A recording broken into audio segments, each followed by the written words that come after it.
que vos quieras. Ah, viste.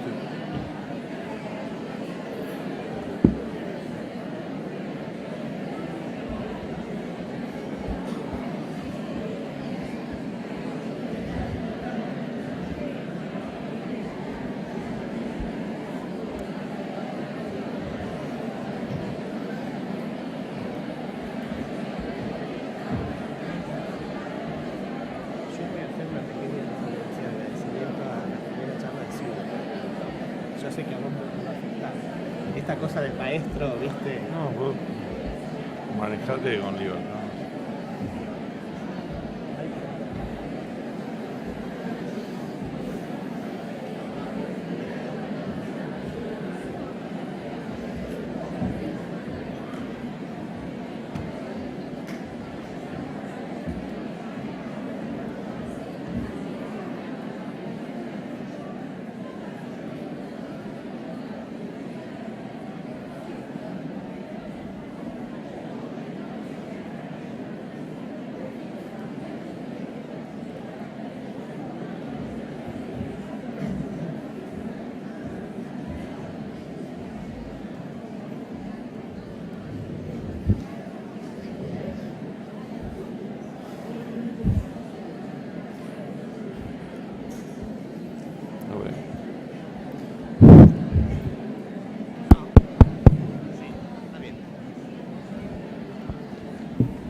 Bueno, de nuevo, buenas tardes a todos. ¿Cómo están? Bien, me alegro mucho. Nos alegramos en realidad de nuevo de la concurrencia. Desde el Colegio de Abogados y en lo personal agradecerles a muchos de ustedes los conceptos elogiosos que han tenido, que yo creo que son exagerados y que en todo caso lo hago merecedor de ellos al doctor Ciuro, que en su primera charla creo que nos cautivó a todos y nos hizo volver a pensar el derecho de alguna manera. Agradecerles también la consideración y el respeto que han tenido no solo para con él, sino para con la organización y cómo han respondido a estas cuestiones de logística inevitables que hemos tenido que poner en práctica. Por ejemplo, el hecho de una ratificación de inscripción, etcétera, atento a que de los inscriptos originarios siempre, bueno, hay un número que por distintas razones no pudo concurrir, etcétera, como para que la mayor cantidad de colegas pudiera apreciar y pudiera formar parte de este programa de formación. Esa fue la idea de haberlos molestado para hacer una ratificación de inscripción en el caso de los que no habían podido concurrir a la primera charla. Y ampliar un poquito la capacidad de este auditorio, que tiene sus límites físicos y también de responsabilidad, pero ampliarla un poquito para sumar también a aquellos que estaban en aquella lista de espera tan ya mentada en el foro y algunos de los cuales hemos podido sumar a este segundo encuentro. ¿Está oscura la sala? ¿Quieren más luz para tomar nota? ¿Cómo la sienten? Es como una especie de reservado de discoteca. ¿Qué han hecho? Un poco de luz a la sala. ¿A vos te molesta? ¿No? Y dice que un poco menos el disertante que se siente. Bueno, si se puede subir un poquito la luz en la sala por si quieren leer un artículo, tomar nota, me parece que sí. Que no sea formato teatral. Ahí está. ¿Está mejor? Sí. Bueno, muchas gracias.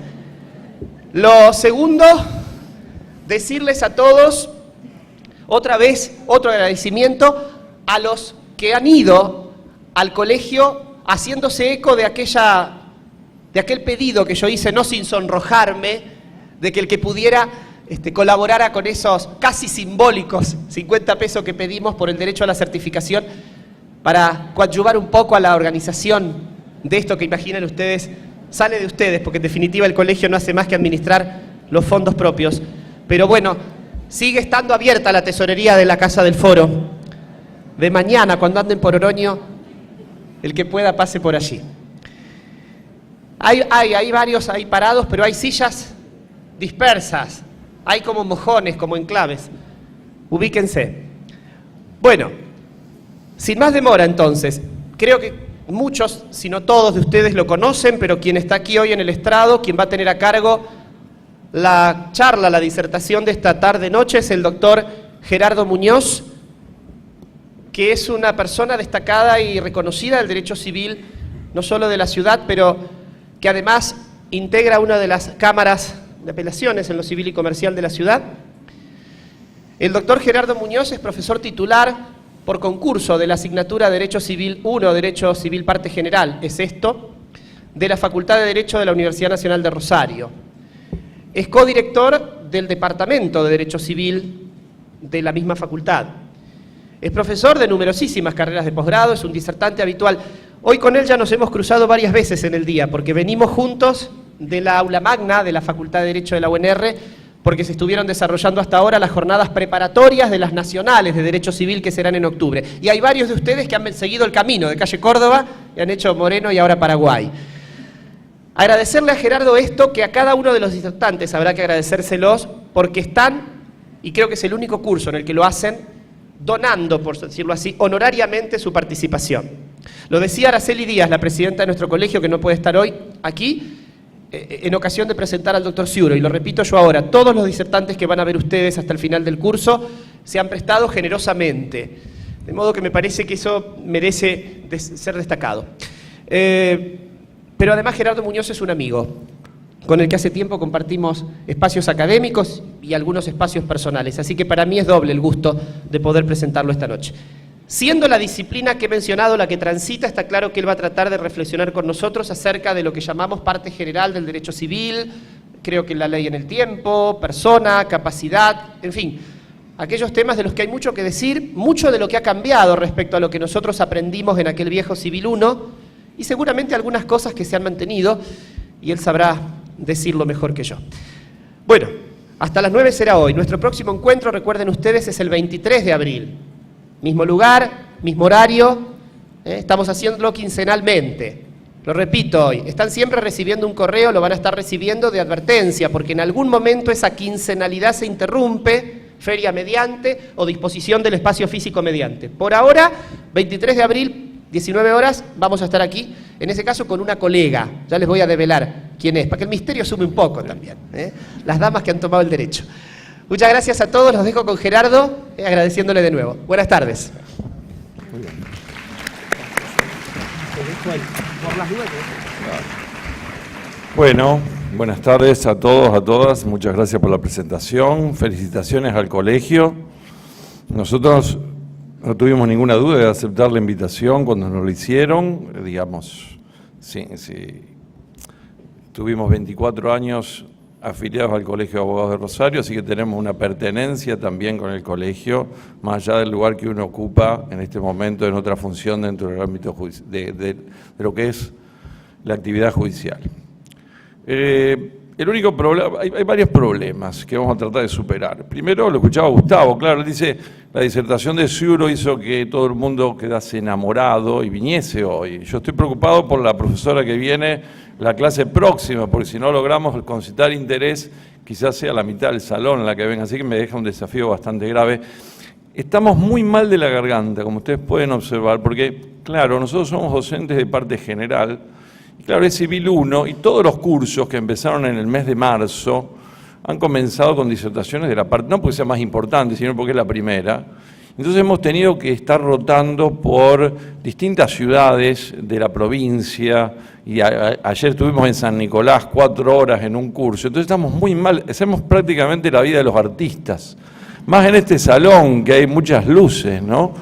Así que yo no diría que lo nuestro es el Tour Romances 1 de Luis Miguel, pero es una cosa parecida al Tour Civil 1 y el Tour de la Capacidad. Hoy ya estuvimos en la Facultad de Derecho un rato, ahora venimos acá y así vamos rotando. Todos los auditorios son distintos. También debo decir que este es el auditorio más numeroso, más amplio, más calificado y con muchos amigos en que me ha tocado disertar, con lo cual la responsabilidad es mucho más grande, pero también nos permite cierta cordialidad, algún despojo en cuanto al formalismo y que podamos hablar más tranquilamente. Espero que no se grave todo lo que se diga acá. Además estamos entre todos colegas y podemos hablar. Dice que sí, Nadalini, bueno, nos vamos a cuidar un poco más. nos vamos a cuidar un poco más en lo que decimos. Pero lo cierto es que los que cumplimos una actividad docente en estos días está complicadísima la situación, porque uno quiere ir a cenar con algún amigo y uno está en un curso en San Nicolás, otro está en un curso en Pergamino. A mí me invitaron a jugar al torneo de fútbol de abogados de Salta y estoy a punto de... Pensaba pelear la titularidad este año y sin embargo no podía jugar a ningún partido, estoy a punto de quedarme en el banco de suplentes, todo por la prédica del Código Civil que venimos a comentar. Respecto del código, el nuevo código, yo estoy tentado a hacer algunas consideraciones previas que me parece prudente compartir con ustedes. El fin de semana, creo, en alguna red social circulaba alguna cosa como el 80% de los abogados dice que no está preparado para el nuevo código. Hoy nosotros tuvimos las jornadas preparatorias de las Jornadas Nacionales de Derecho Civil. También había como dos posturas, ¿no? Esta cuestión de empieza a regir en agosto y ni siquiera estamos llegando a poder leer los primeros artículos del código. Una visión pesimista y una visión más integradora. Yo tengo una visión un poco más optimista y trato de no ser alarmista respecto del nuevo código. ¿Por qué? Primero porque además va a empezar a regir, con lo cual preocuparnos en demasía y ofendernos frente a esa realidad de poco sirve, porque el hecho consumado existe, está y va a empezar a regir. Con lo cual hay que, creo que, tomar una actitud positiva. Y la actitud positiva es justamente la de la lectura, la de la participación, la de la integración, la de volver a repensar cosas del derecho privado argentino. Siempre hay cosas peores. Hoy un abogado me decía, y miren si nos pedían la reválida del título. Yo digo, no, es mejor venir a todos los cursos. Entonces, me dio una buena idea esta tarde un amigo, porque dice, y a lo mejor nos tendrían que pedir la reválida del título. Le digo, no. Entonces dije, ven, siempre hay algo peor que el código empiece en agosto o que tengamos que estudiar todo de vuelta. Otro abogado hoy a la salida del tribunal me dice, nosotros somos especialistas en daños y tenemos un grupo que nos estamos reuniendo para estudiar. Y me pareció también una opción interesante y muy válida también, Hoy también en las jornadas alguien decía, pobre el juez del interior que va a estar con poca biblioteca y con pocos recursos cuando empieza a regir el código. Yo no tengo esa mirada tan negativa. Digo, peor estaba el juez de 1871 cuando entró a regir el Código de Vélez y no había ni internet, ni YouTube, ni Google, ni la posibilidad de acceso a una determinada información. Yo no digo que sea fácil la tarea, digo que, bueno, siempre ha habido circunstancias anteriores y quizás un poco más complejas que estas que están dando vuelta. Todos discurrimos sobre cuestiones que tienen que ver con el código, ¿no? Esta primera parte es como...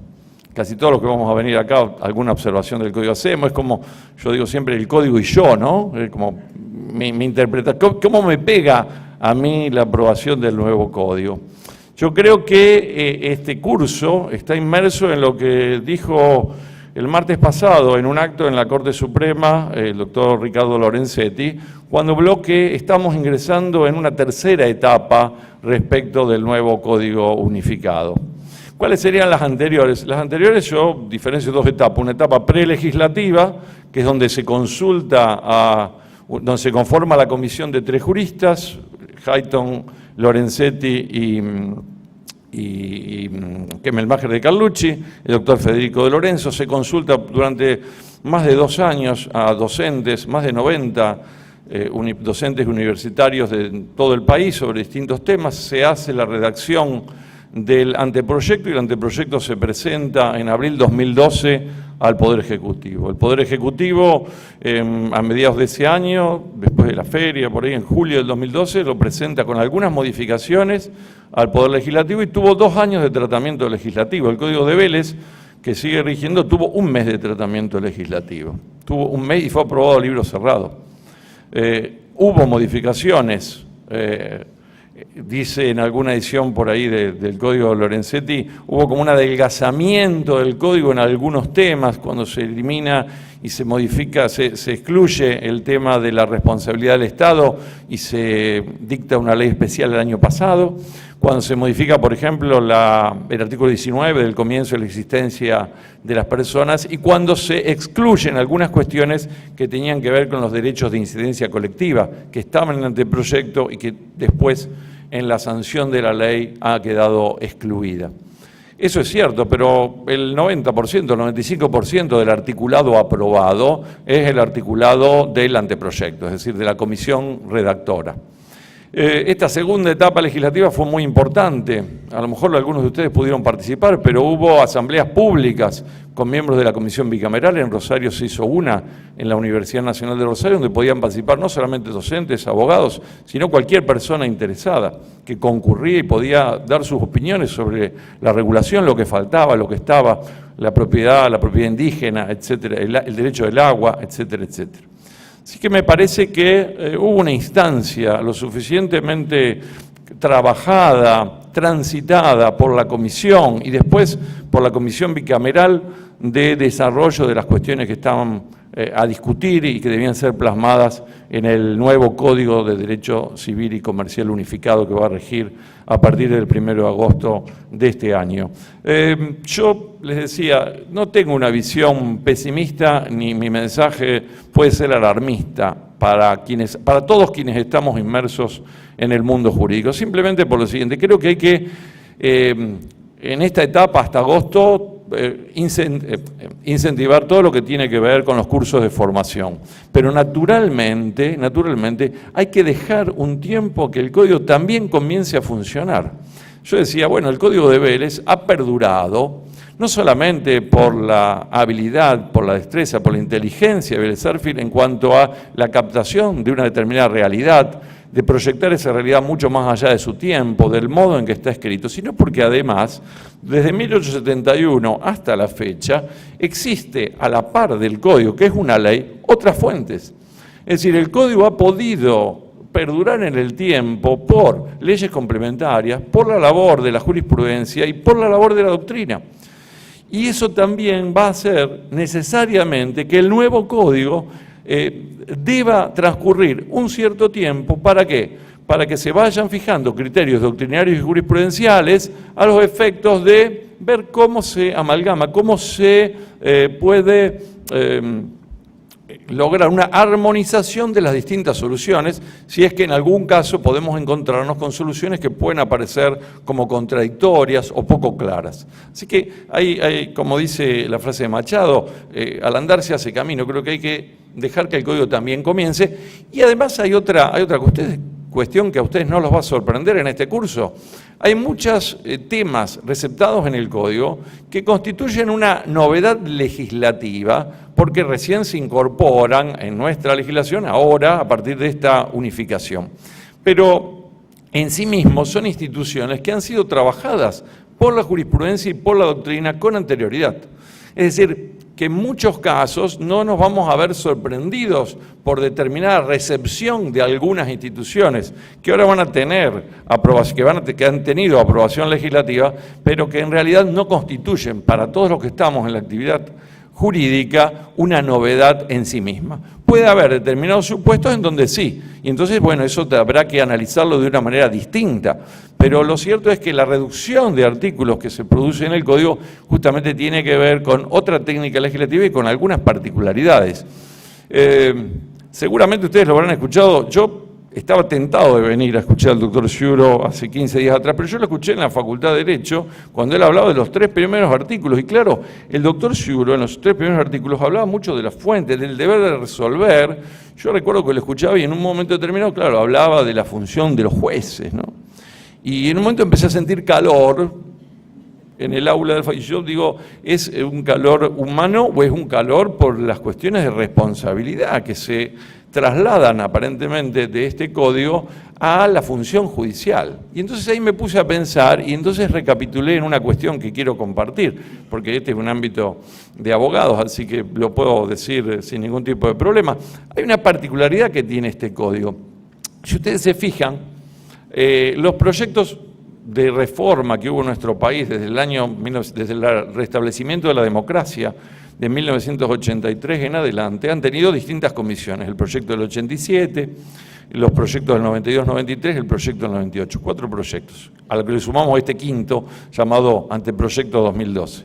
En todas las comisiones anteriores, la conformación de esas comisiones eran mayoritariamente por profesores universitarios que ejercían la profesión en forma liberal y minoritariamente había algún juez. El doctor Belucio, que era integrante de la Corte, la doctora Kemelmacher de Carlucci, de la Corte de Mendoza. Este código tiene una particularidad, está redactado por una comisión en donde son todos jueces. Lorenzetti, Hayton y la doctora Kemelmacher, que ahora está jubilada, pero que fue jueza. Entonces, hay quizás alguien que haga filosofía, como el doctor Ciuro, puede abordar mejor o el colegio en algún otro momento, puede pensarse en una charla que diga, bueno, ¿cómo legislan los jueces? Porque claro, el juez dicta resoluciones. La pretensión de los autores del anteproyecto es que el anteproyecto esté redactado con un lenguaje coloquial, con un lenguaje que la gente común, la gente de a pie lo puede entender. Y claro, en general la mirada que se tiene a veces sobre la actividad judicial es que, y yo leí la sentencia, pero la verdad, no es el caso de los tribunales de Rosario, quiero decir, y no vayan a pensar que aquí hay una defensa corporativa, ni que estoy cambiando de opinión según mi lugar. Pero no hay duda que a veces las resoluciones no son suficientemente claras, a veces se dice, ¿no? ¿Cómo legislarán los jueces? Es una incógnita a pensar a partir de que nosotros podamos empezar a leer los artículos del nuevo código y a desentrañar esa pregunta.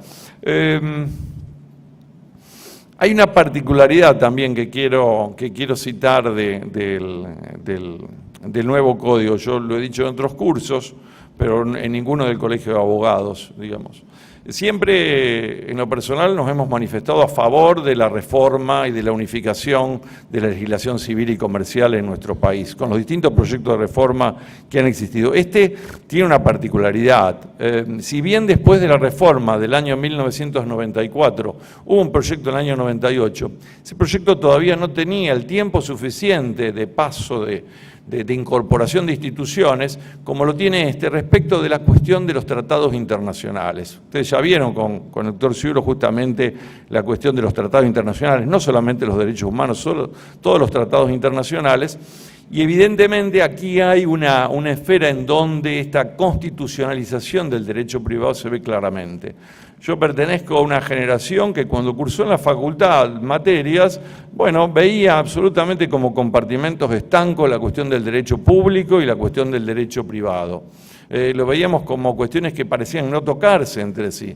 Es más, años era difícil encontrar a veces en sentencias de jueces civiles y comerciales, primera instancia, segunda instancia, referencia a tratados internacionales o a fallos de la Corte Interamericana de Derechos Humanos, y eso no ocurre en la actualidad y sobre todo no ocurre después de la reforma del año 1994.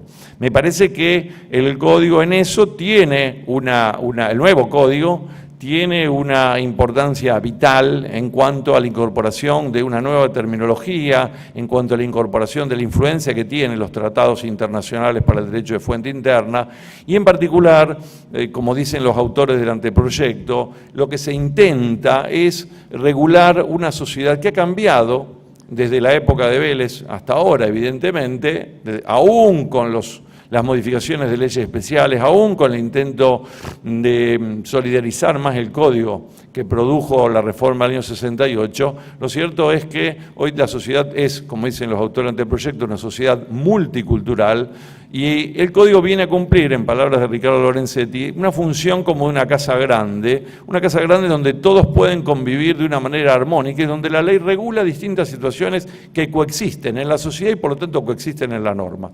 Creo que ese espíritu se respira en lo general en el código. Uno me podría decir de ustedes tranquilamente, pero yo lo escuché a usted alguna vez hacerle alguna crítica particular sobre el código. Sí, después uno puede, esto es como la aprobación en general y luego la aprobación en particular de una ley. Después en la instrumentación concreta habrá aciertos y errores. Y de esos aciertos y errores se escribirán millones y millones de libros y se harán millones y millones de jornadas, y sobre eso se debatirá judicialmente en distintas posturas y los tribunales irán determinando cuestiones porque evidentemente los hombres somos falibles, nos equivocamos y puede haber equivocaciones y errores o miradas diferentes en cuanto a la interpretación de una institución que hace el legislador del 2012. Lo cierto es que concluida esa primera etapa prelegislativa y la etapa legislativa, estamos en una etapa de implementación del nuevo código. Y claro, es un desafío muy grande para todos, es un desafío que nos representa todos los días estar viendo nuevas instituciones. La verdad es que también les debo confesar algo, en cada uno de los eventos a los que asistimos, multitudinarios como estos, cuando conversamos con la gente, incorporamos nuevas miradas también. Es decir, aquí ustedes también tienen una institución tan prestigiosa como el Colegio de Abogados y grandes disertantes que van a venir, con excepción mía, pero también es cierto que esta frase de dejar que haga camino el código también se aplica para quienes venimos a hablar.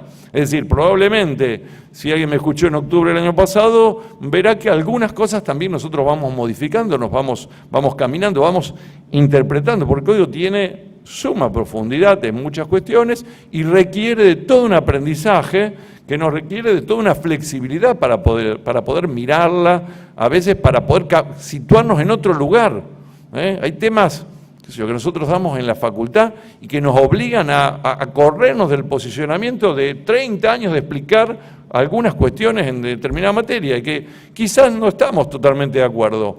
Pero claro, lo hemos explicado durante 30 años que ahora la tenemos incorporada como naturalmente y nos cuesta el corrimiento. Creo que ese es el desafío. Yo creo que alguna profesora en algún momento dijo, bueno, el que no esté de acuerdo con la actualización debería renunciar. Yo creo que nadie debe renunciar. Es simplemente una cuestión que nos moviliza. Es un punto de encuentro, a mí me pone contento encontrarme con exalumnos, con amigos, con docentes en estos lugares, con gente que hace muchos años que no sé si esa gente está contenta de verse conmigo, pero está bueno encontrarse y reflexionar, es un aspecto conmocionante, ¿no? Hoy un amigo, Hugo Acierri, que es profesor de Bahía Blanca, presidente de las Jornadas Nacionales, decía, estamos muy contentos los docentes. Él lo decía también con una dosis de optimismo. Él decía, esto es para nosotros como el Lollapalooza para la gente joven. Hubo gente que pidió que se le explique que el Lollapalooza era un recital. La doctora Nicolau, que está un poco exacto. Yo le dije, Gusto, doctora, le dije, el Festival de Cosquín, qué sé yo, para ir, y no, pero ella no enganchaba la cosa, y después se explicó que el Lollapalooza, unos u otros sabemos, sea porque tenemos un espíritu joven o porque tenemos hijos que van al recital, de qué se trata, ¿no? Bueno, entonces decía, esto es como ese festival, esta motivación que nos enciende a todos tener que estudiar. Ya les digo, el que se queja de eso, recuerde aquella primera frase, peor sería que tengamos que revalidar todos el título. Y entonces los cursos les van a parecer divertidos, agradables, simpáticos, van a ser cursos hasta diciembre. Es más, yo creo que no sé cuántos cursos hay en la ciudad de Rosario, a ver cómo. Yo fui a uno de la UCEL, 2 de la Estatal, 2 del Centro de Capacitación Judicial, 1 en San Nicolás. Yo creo que Gustavo Nalini y la gente del colegio a fin de año tendrían que hacer un mega evento en Metropolitano. Claro, porque como aprendemos todos los días algo nuevo, cuando lleguemos a junio, julio, cuando empiece el código, vamos a saber mucho más que en octubre del año pasado. Todos. En cuyo caso nos deberíamos volver a encontrar como para hacer una devolución, a ver si seguimos pensando o si hemos modificado algo. Y ustedes seguramente van a incorporar muchas más cuestiones. Yo igualmente, dar parte general tiene ventajas y desventajas. Esto es, la desventaja ya la dije, esto tiene que ver con justamente que nos tocan todas las primeras charlas. Pero está bueno porque yo, por ejemplo, puedo dejar tarea para los que vengan después, dejar inquietudes para la gente de familia, dejar inquietudes para la gente de obligaciones. Como acá no hay debate, pues somos muchos, yo tiro la bomba y me relajo. Y ustedes anotan las preguntas para la gente de familia, de obligaciones y demás. ¿Por qué? Porque a mí me toca dar parte general.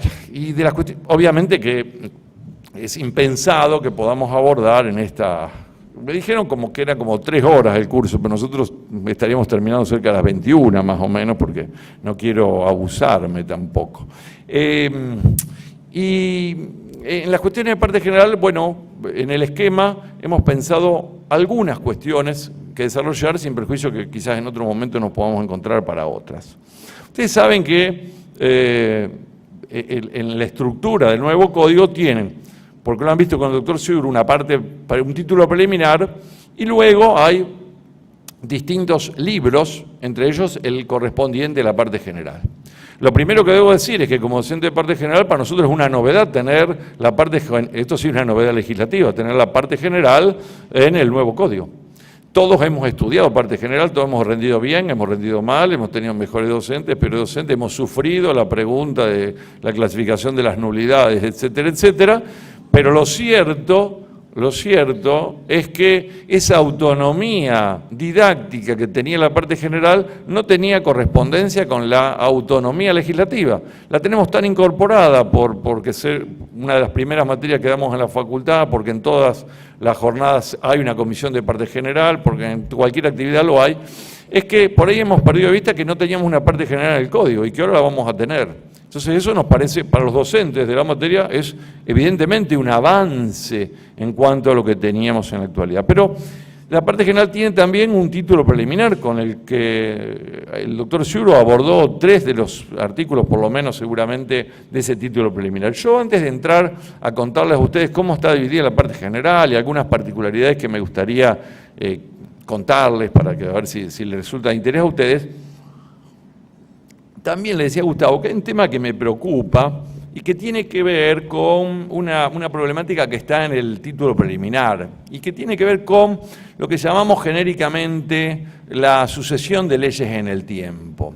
La sucesión de leyes en el tiempo en la República Argentina tiene en la actualidad un artículo puntual que regula la cuestión, que es cuando se presenta algún conflicto, que es el artículo 3, pero claro, acá hay una particularidad distinta. Acá nosotros a partir de agosto no es que vamos a tener una ley especial que deroga una ley especial, sino que tenemos una ley muy especialísima y general, como un nuevo código unificado en la materia de derecho privado que viene a reemplazar in totum al sistema que tenemos en la actualidad. Con lo cual hay un tsunami de modificaciones que se producen a partir de eso.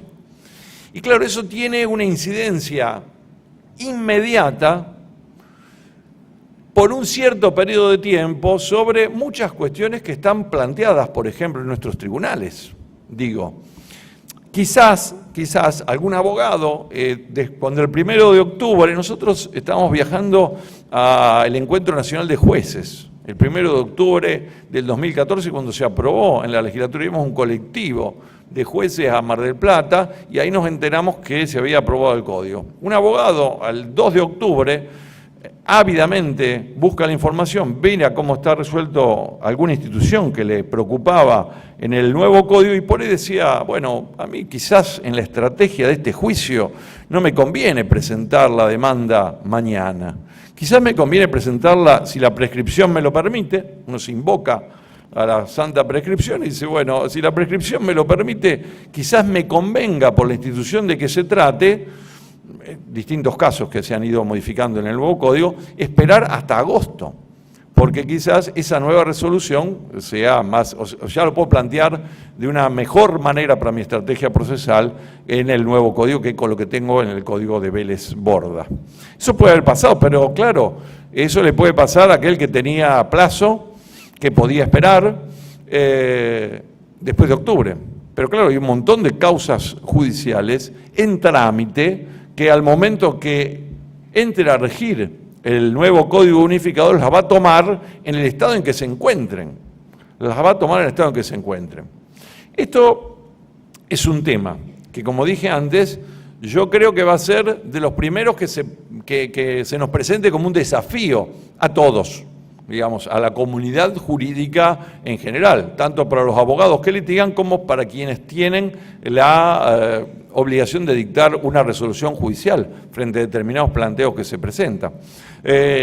No va a durar infinitamente, habrá que reconducir la situación o una mirada respecto de cada uno de los trámites que están encausados en los tribunales locales. Cada uno puede hacer una mirada retrospectiva. No quiero que nadie se vaya corriendo al estudio y tire un lex doctor a ver qué pasa después de esto con tal o cual juicio, pero hay que hacerlo, esa mirada, y tenerlo presente. Claro, hay ámbitos en donde se nota más. Digo, no es por sacarme el problema encima, digo, el ámbito del derecho de familia.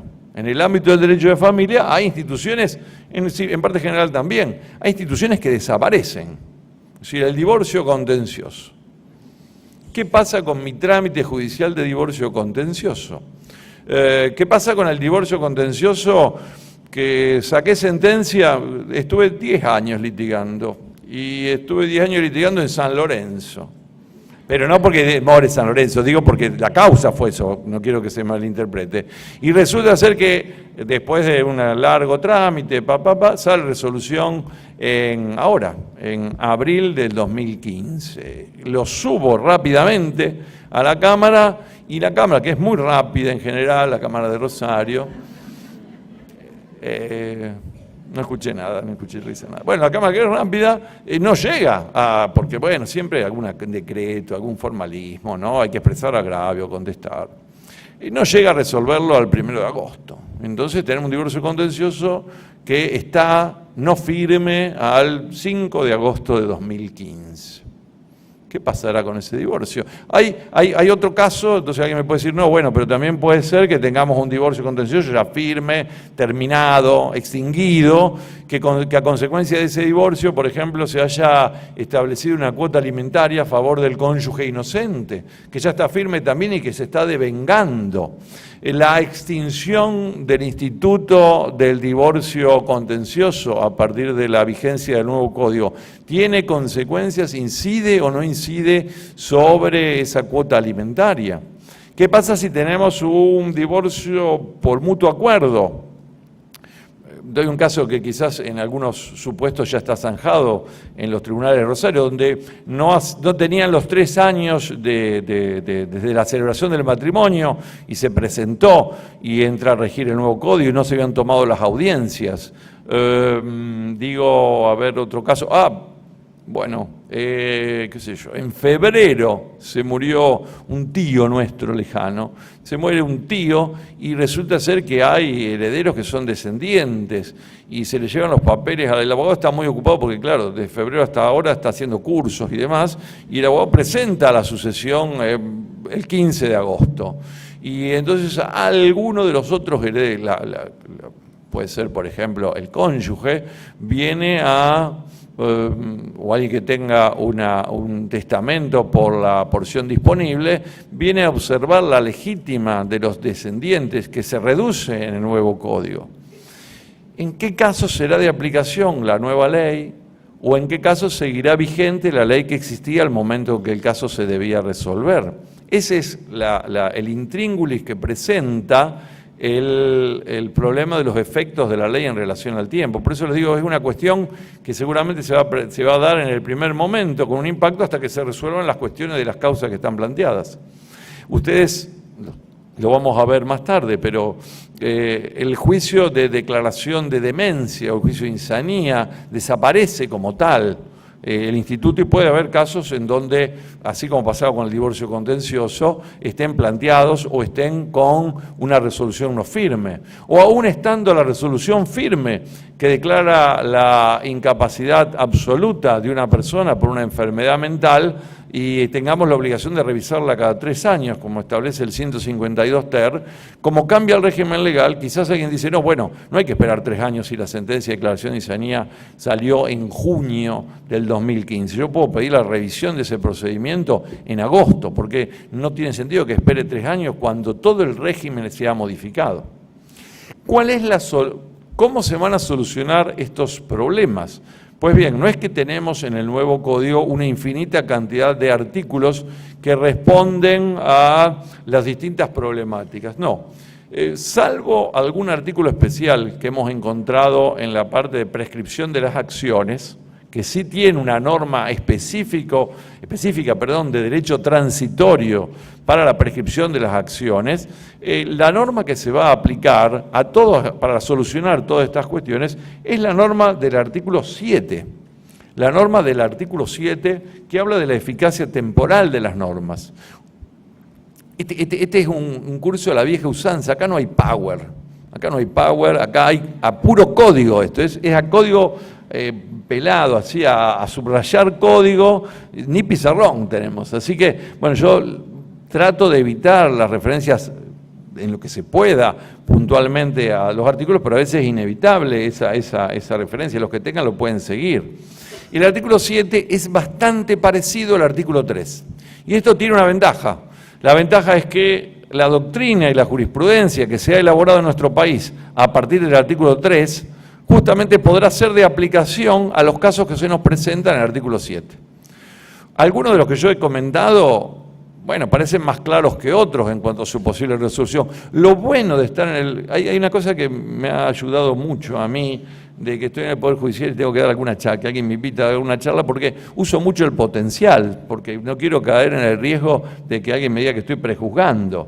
Entonces, a mí me dice, ¿y usted qué le parece? Y yo digo, sería, podría, tendría, habría, casi como los periodistas, ¿vieron? Que los periodistas en muchas tapas de diario te ponen tendría, sería, podría. Entonces, uno trata de ser menos definitivo en cuanto a alguna definición por ahí que se nos pide.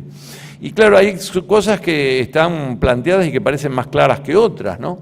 ¿Y qué dice el artículo 7? El artículo 7 dice una cosa parecida a la del artículo 3. Dice, a partir de su entrada en vigencia, las leyes se aplican a las consecuencias de las relaciones y situaciones jurídicas existentes. Esto es lo que nosotros comúnmente conocemos en la jerga cuando torturamos, entre comillas, si lo escribiera, a nuestros alumnos con el artículo 3, lo que se llama el efecto inmediato de aplicación de la ley. Cuando el legislador dicta una nueva ley, en este caso dicta y sanciona un nuevo Código Civil y Comercial, quiere que ese cuerpo normativo se aplique con la mayor extensión posible, no solamente a todo lo nuevo que se produzca después de agosto del 2015, sino también a todo lo que venía tramitándose con anterioridad a agosto del 2015 y que todavía no se ha consumado ni se ha extinguido. Entonces, en principio, una buena cantidad de causas judiciales que pueden modificarse y que no están terminadas ni están extinguidas, parece que van a ser tomadas desde el 1 de agosto del 2015 por la nueva regulación legal. ¿Habrá casos en que no? Y sí, habrá casos en que no. Por ejemplo, me parece que en el caso de la sucesión, donde si se plantea en septiembre o después, pues bien, el momento en que la sucesión se difiere es el momento de la muerte de la persona, en cuyo caso en ese momento me parecería que se cristalizan los derechos de los herederos y no me parece que pueda hacerle aplicable la nueva reducción de legítima prevista por el Código Unificado a un caso de una persona fallecida o descendientes fallecidos, por ejemplo, en el mes de febrero de este año. Parecería. En ese caso, parecería que la nueva ley ya no se aplica con un efecto hacia el futuro, sino que la ley tendría un efecto retroactivo sobre una situación que ya estaba consumada, extinguida, consolidada bajo la vigencia de la ley anterior. Pero bueno, habrá que ver en cada caso particular. En el caso, fíjense que la aplicación de la nueva ley, del nuevo código, es indistintamente para relaciones o situaciones jurídicas. Son dos supuestos absolutamente distintos, pero que están tratados de manera igual por el artículo 7. La relación jurídica siempre importa un vínculo entre dos o más partes. El caso típico es el contrato y habrá tantas regulaciones como contratos existan con las particularidades que cada uno haya establecido para ese acto.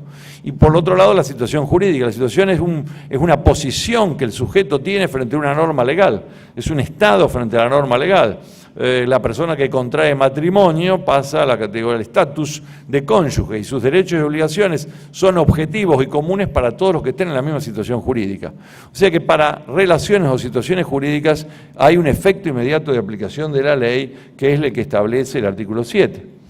El artículo tiene un segundo párrafo, el segundo párrafo similar al que está en el artículo 3, justamente donde se dice que las leyes no tienen efecto retroactivo. Esto siempre hemos sostenido que el artículo 3 y el futuro artículo 7 en realidad no están dirigidos al legislador, están dirigidos al juez, al que tiene que interpretar la ley. Si yo debo interpretar hacia dónde surte efectos una ley, pues bien, tengo que saber que por regla general lo es hacia el futuro, que en principio no tiene efecto retroactivo, pero puede haber legislación civil retroactiva, porque la norma que establece la no retroactividad es el código, y el código es una ley, y una ley se deroga por una ley posterior.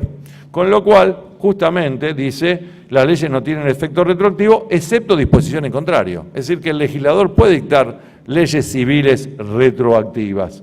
Y claro, después sigue diciendo, la retroactividad nunca puede afectar derechos amparados por garantías constitucionales. Esto es medio parecido a lo que dice el doctor Sciurro respecto de los tratados internacionales. ¿Por qué se habla solamente de los tratados de derechos humanos? Si son todos los tratados internacionales los que configuran fuente en el derecho de fuente interna en la Argentina. Entonces yo me pregunto acá se establece la regla que la retroactividad establecida por la ley no puede afectar derechos amparados por garantías constitucionales. En realidad, ni una ley que opera hacia el pasado, ni una ley que opera hacia el futuro puede afectar una garantía constitucional. Es decir, la vigencia en el tiempo de una ley es indiferente respecto de la supremacía que tiene sobre esa ley la norma constitucional, que es ley suprema, en cuyo caso cualquier ley debe adaptarse a las disposiciones de la Constitución. Alguien me puede decir claramente, mire doctor, yo le escuché decir esto en el año 1990 y usted decía que ese párrafo del artículo 3, ahora reproducido por el artículo 7, es medio redundante y se podría eliminar y se podría sacar. Sí, claramente se puede sacar, porque en definitiva la regla de la no retroactividad no dice demasiado. Pero a veces el legislador entiende que la norma cumple una función pedagógica y bueno, incorpora conceptos e incorpora cuestiones que pretende sostener, más allá que a veces resulte irrelevante a los efectos prácticos lo que allí se considera. Y hay un último párrafo, donde sí hay una modificación, donde se dice que las nuevas leyes supletorias, no son aplicables a los contratos en curso de ejecución. Hasta aquí es exactamente igual al artículo 3. Es decir, que cuando dentro del mundo de las relaciones jurídicas tenemos un contrato y ese contrato es regulado por una nueva ley, hay un doble régimen legal que se aplica a ese contrato. Por ejemplo, las normas imperativas son las de la nueva ley, por el primer párrafo del artículo 3 y del artículo 7, que es el efecto inmediato. Pero las normas supletorias, las nuevas normas supletorias no son aplicables al contrato en curso de ejecución. Las normas supletorias que se le aplican al contrato son las que sobreviven de la ley que existía en el momento en que el contrato se celebró. Y esto está así, salvo, dice el artículo 7, con excepción de las normas más favorables al consumidor en las relaciones de consumo. Es decir, que cuando estemos en presencia de un contrato que esté vinculado con una relación de consumo, en principio no le es aplicable la nueva ley supletoria, le será aplicable la ley supletoria que existía al momento de la celebración del contrato, salvo que la nueva ley sea más favorable para el consumidor, en cuyo caso ahí también habrá efecto inmediato de la nueva ley. Y este juego del artículo 7 es el que nos va a proporcionar soluciones para saber si en un caso o en otro corresponde la aplicación del nuevo código o del código o de la ley vigente al momento en que el caso fue planteado. Los casos de divorcio contencioso. La otra vez discutíamos con amigos profesores de derecho de familia, jueces de derecho de familia, ¿no? Entonces, hay quien decía, yo no opiné, entonces lo pongo en boca de otro y no corro riesgos. Había la mitad de los jueces decía, no, momento, si el caso fue planteado por un divorcio contencioso, la Cámara que resuelve en la apelación tiene que resolver por la ley vigente al momento en que el caso fue planteado, y otros decían, no, hay que declarar abstracta la cuestión porque el instituto no existía más. Y ahí quedaba planteada la cosa. Y otros decían, bueno, pero si tengo un divorcio en los casos que habíamos planteado al principio, un divorcio por mutuo acuerdo, y bueno, si no se dieron las audiencias, no habrá que llamarlas, obviamente, si no da el plazo de 3 años, no hay necesidad, y el juez, en función de un principio de oficiosidad, puede llamar a las partes y readecuar los términos en que está la litis planteada, porque seguramente habrá que habrá que ver si acompañó el convenio de liquidación o no se acompañó el convenio de liquidación. Lo cierto es que ahí quedan 3 o 4 cuestiones que cada uno puede pensar para los casos que tiene en trámite y no entro en la cuestión de la prescripción, que también tiene una disposición específica no me acuerdo si era el artículo 2547, por ahí, que tiene una norma respecto de cuál es la norma aplicable. Esto en cuanto a la parte, al título preliminar. No los quiero dejar preocupados, pero creo que es la primera mirada que uno tiene que tener respecto, esta es una disertación que no la damos en el ámbito teórico de la facultad, sino en el ámbito práctico del ejercicio de la profesión de abogacía, y creo que van a ser las primeras cuestiones que se van a plantear respecto a instituciones que existen o que dejan de existir. ¿Qué pasa con la parte general? Bueno, además de la recepción legislativa, tenemos una parte general, son 382 artículos. O sea que es un caso atípico, yo entiendo esto de empezar el año con un código y terminarlo con otro, ¿no? Es una instancia rara para todos, ¿no? Yo lo tenía de profesor en Reales, yo estaba con el hijo, con Dalmacio, yo tuve profesor al profesor Ángel Chávarri. Chávarri, gran persona, mejor docente, personalidad distinguida de la ciudad de Rosario. Él decía, en broma, ¿no? Decía, yo no tengo la Biblia en la mesita de luz, yo tengo el Código Civil. Y yo digo, mamita, ahora con estos cambios, más de uno va a tener que tener a la noche, va a tener que encomendarse a San Lorenzetti, ¿no? Porque, claro, es toda una cuestión. ¿Qué pasa con la parte general? El libro primero es el que alude a la parte general. Yo acá no tengo ayuda técnica para ir poniendo las cuestiones, así que usted tiene que tener un poquito de imaginación o buscar como hago yo, en el prólogo, ¿no? Alguien me podría decir, pero escúcheme, Muñoz, ¿usted cómo visualiza esta parte general? No, yo diría que en principio es bastante clásica la conformación de la parte general. Si yo le digo qué títulos están dando vuelta, a nadie le va a llamar demasiado la atención sobre cómo está estructurada la parte general. Después habrá cuestiones de articulación que serán especiales. Yo les voy a contar un poquito, le voy a abrir un poco el velo de las distintas cuestiones que están y después vamos a ir particularizando algunas cosas que son distintas, si les parece, si me permiten hacer alguna glosa sobre algunas situaciones que se presenten. Miren, la parte general está dividida en 5 libros.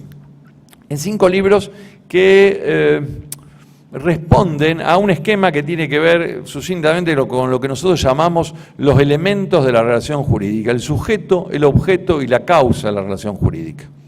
2 de los libros están vinculados con la persona y las distintas clases de personas.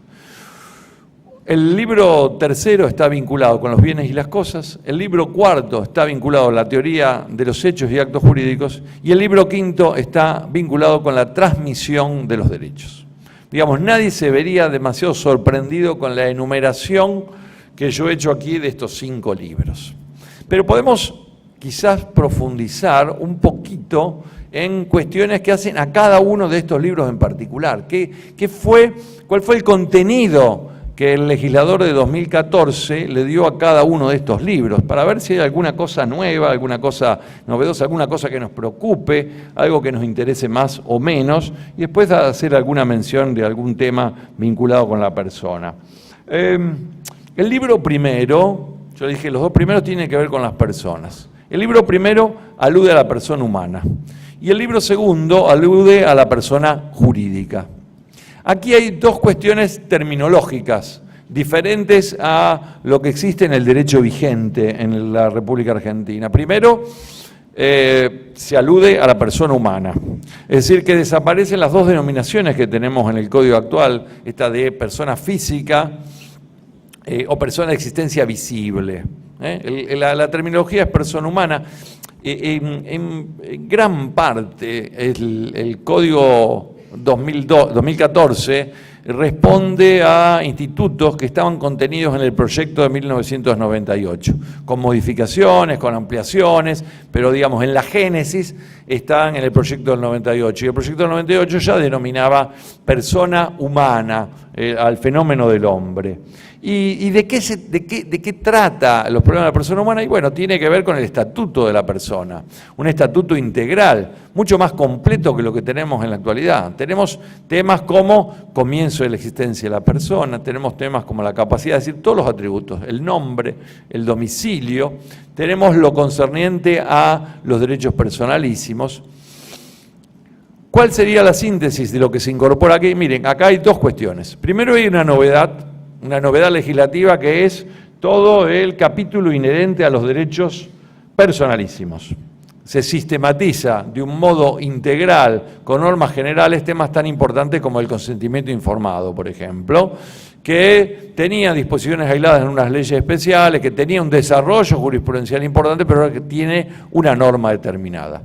Y además de la novedad legislativa que significa este campo de los derechos personalísimos, existen algunas leyes especiales que se han derogado y que ahora se han incorporado al cuerpo expreso del Código Civil. Por ejemplo, la ley de nombre, cuya regulación se incorpora al cuerpo del Código, y lo concerniente a la ausencia y presunción de fallecimiento, que nosotros hoy tenemos en la 14.394 y que resulta ser que ahora también va a quedar dentro del cuerpo del Código.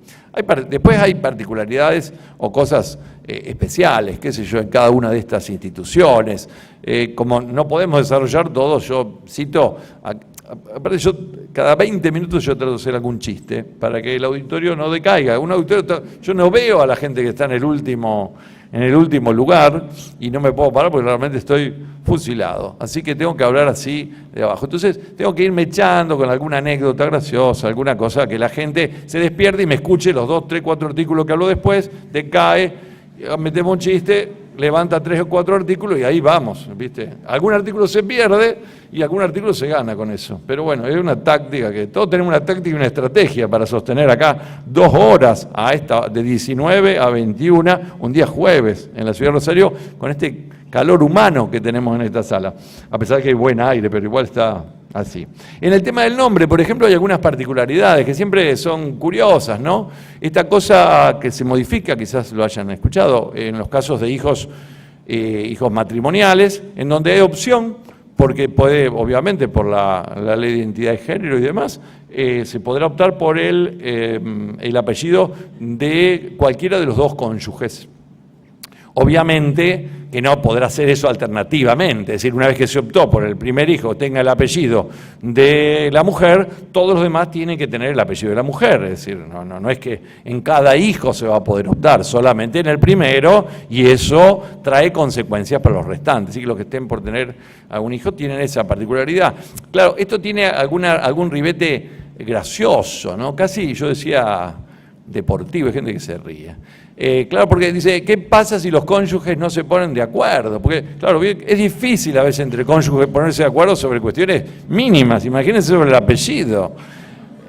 Bueno, ahí hay una práctica casi de Copa Libertadores de América, que es el sorteo. Digo Copa Libertadores porque los que somos gente bien, los que somos de cuadros de la ciudad de Rosario, que tenemos mucha experiencia en copas y de muchos años de campeonatos y demás, no dije nada yo, dije algo así.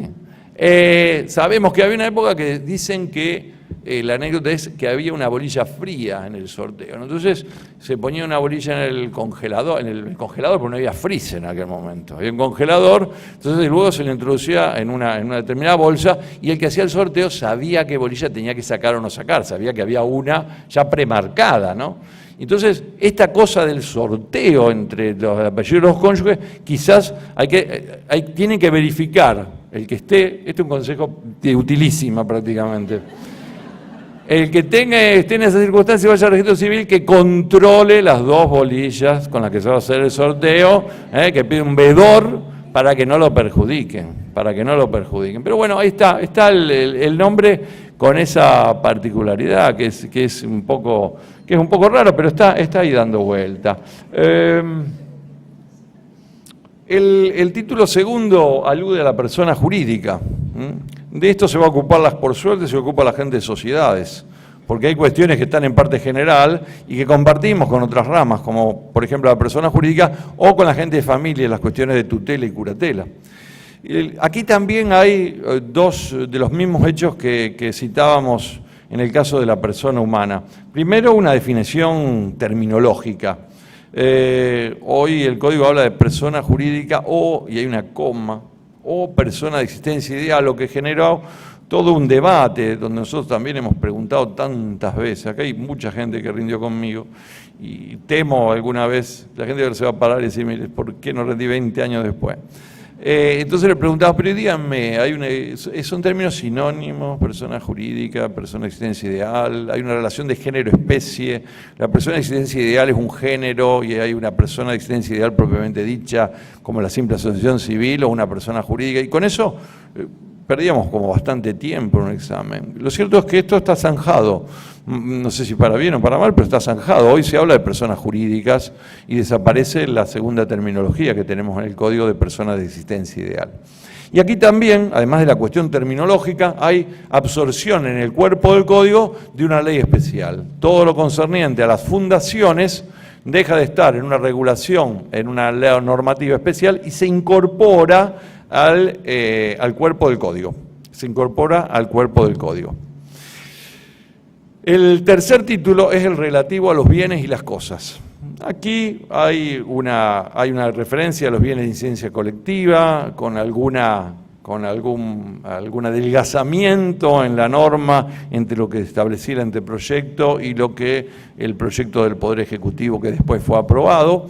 Hay alguna diferencia en la clasificación de las cosas, pero a mí lo que me resulta más interesante y que creo va a tener consecuencias prácticas directas para todos es todo lo concerniente a lo que se llama en la nueva terminología del Código Unificado la protección de la vivienda.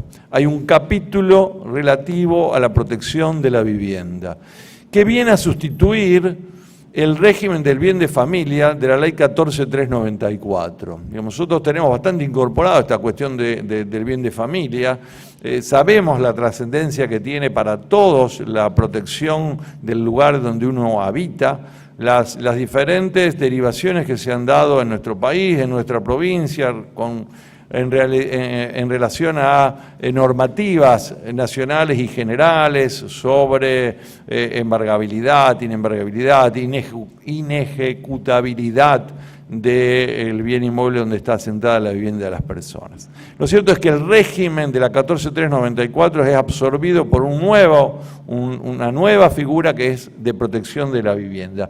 ¿Qué particularidades tiene? Cambia, sí, cambia bastante.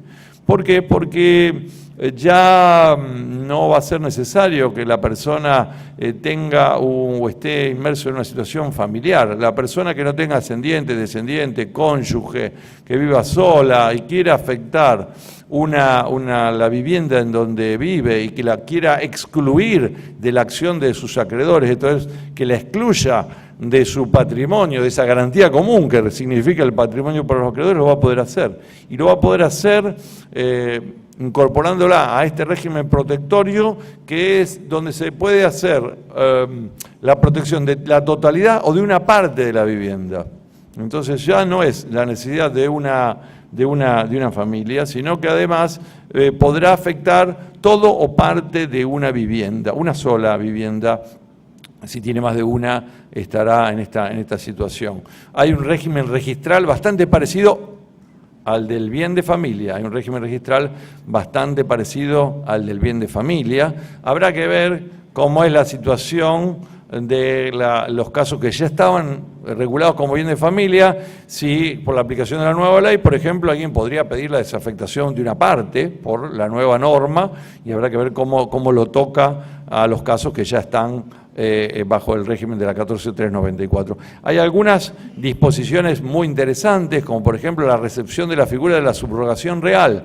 Ustedes saben que, claro, yo adquiero una determinada vivienda, la incorporo al régimen de protección, bajo la ley que sea, bajo un régimen de protección para exclusión del patrimonio, y claro, los acreedores posteriores les resulta oponible esa inscripción del bien de familia y no van a poder ejecutar en principio, salvo que sea alguno de los acreedores que la propia ley está especificando, quedan excepcionados.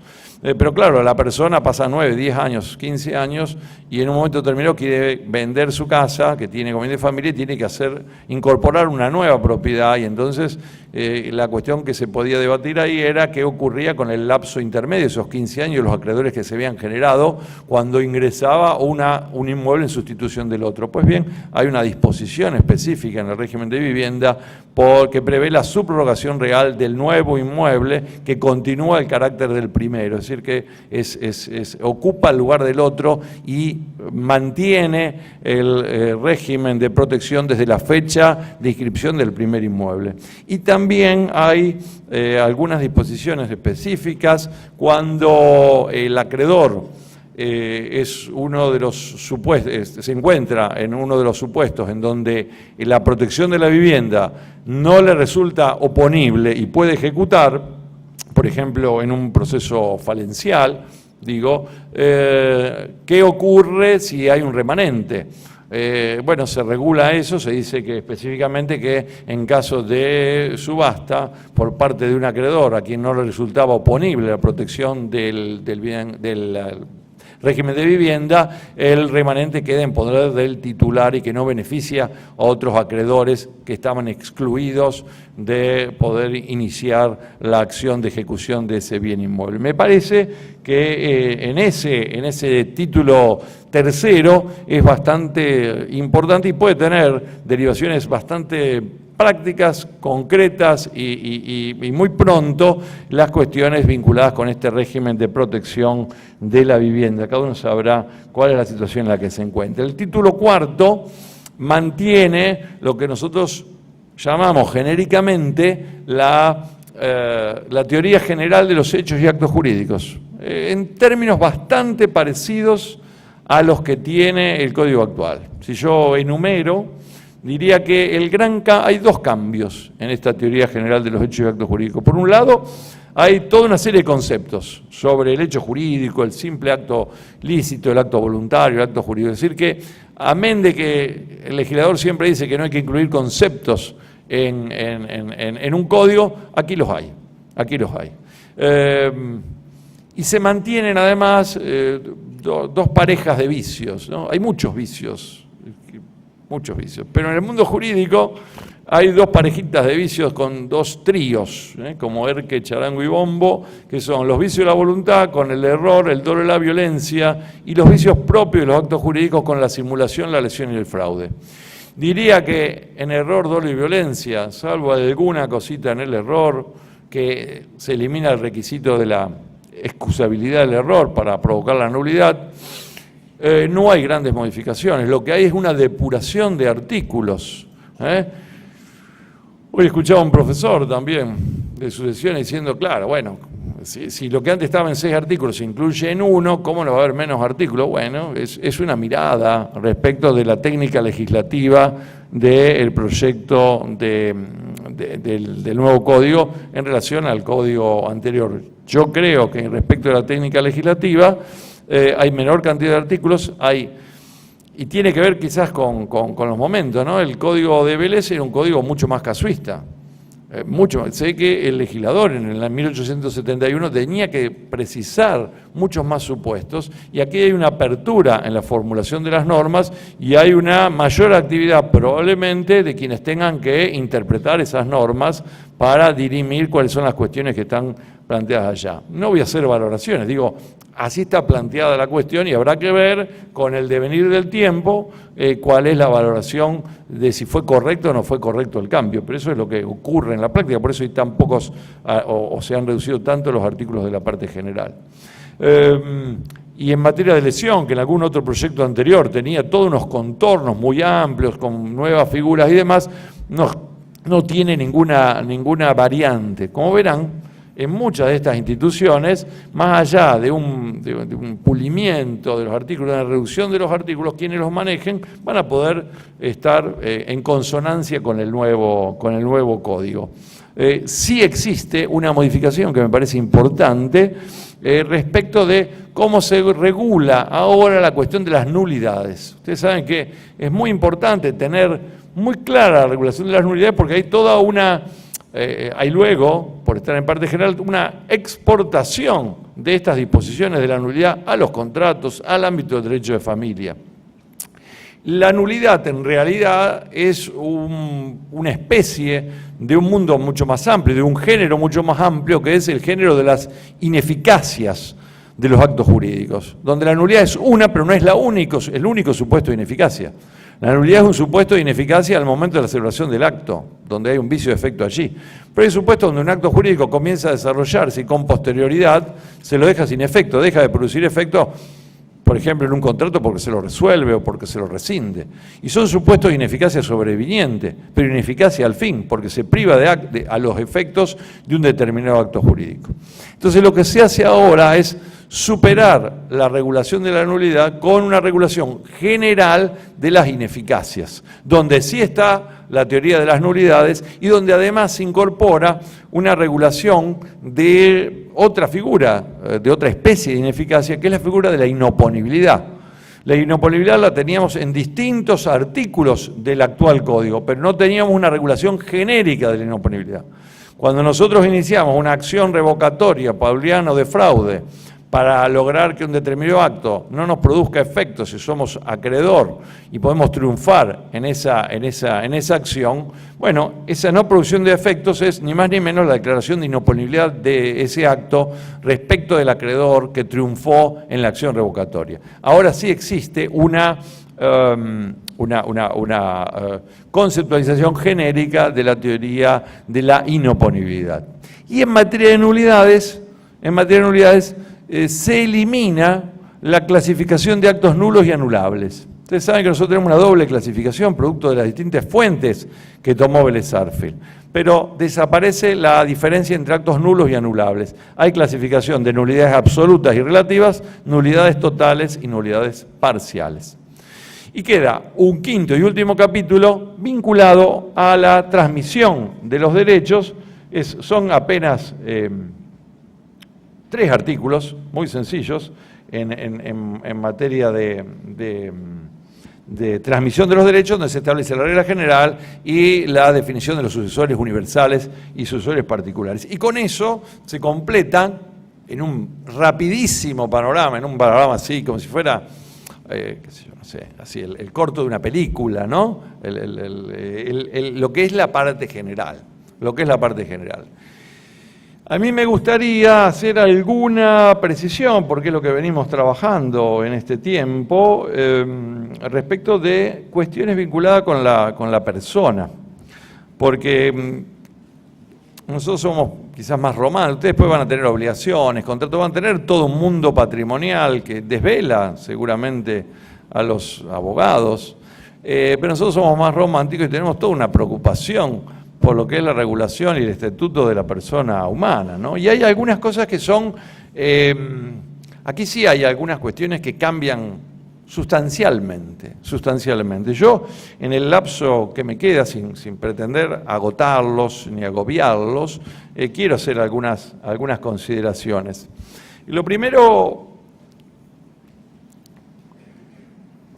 va a ser tomar agua. Lo segundo va a decir que desde el artículo 19 en adelante se regula la persona humana. Nosotros en la actualidad tenemos un concepto de persona de existencia visible o de persona física a partir de la definición de la persona es todo ente que puede adquirir derecho y contraer obligaciones, es decir, una definición a través de uno de los atributos, que es el atributo de la capacidad. Esto es criticado en forma unánime porque se sostiene en definitiva que la capacidad, si bien es uno de los atributos más importantes, es una consecuencia de la existencia de la persona, es una posteriori. La persona está antes y no corresponde definir a la persona por uno de sus atributos. Y bueno, el nuevo código se hace cargo de esto y no define a la persona, pero sí tiene un artículo, el artículo 19, que fue uno de los artículos que generó mayor cantidad de doctrina en estos 2 años y medio, en donde se presentó el anteproyecto y hubo discusión en el trámite legislativo. Claro, involucra la cuestión del comienzo de la existencia de la persona humana. El anteproyecto tenía una formulación mucho más amplia, que luego fue acotada cuando se presentó el proyecto y que no fue modificado en el tratamiento legislativo. El anteproyecto diferenciaba 2 supuestos, o 2 casos, en el comienzo de la existencia de la persona humana.